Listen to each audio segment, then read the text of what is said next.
Just wanted to give you some final thoughts on the demolition of the smokestack here at Avondale Mills in Pell City. I was here both yesterday and today since 6 o'clock in the morning to cover this, and it was really an emotional day, I think, for people who lived here in Pell City to begin with, because of the fact that it was something that they had seen for pretty much for their entire lives, most of these people, because the smokestack had been here for 113 years.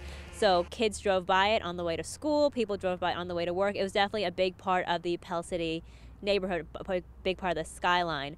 So the first couple of tries, they tried twice to bring the smokestack down with explosive. Obviously both times failed.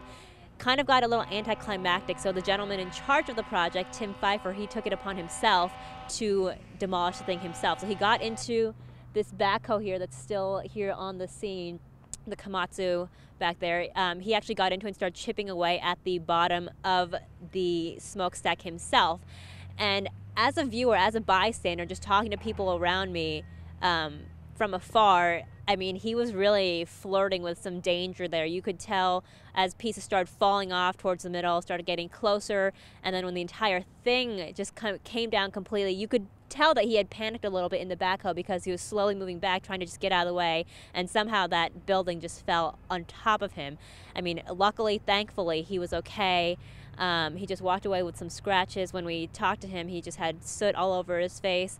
But I asked him, you know, did he just really feel grateful to be alive? And here's what he said. Right now, what are you feeling? Seeing now the video of the actual chimney coming down, what are you thinking now? God blesses me. Now again, Mr. Pfeiffer says that he's definitely going to take on another project like this again. I talked to one of his daughters. She said that's just in his personality, that he's really stubborn, just never going to give up on a project. And as for the future of this land here, it's owned by Pell City.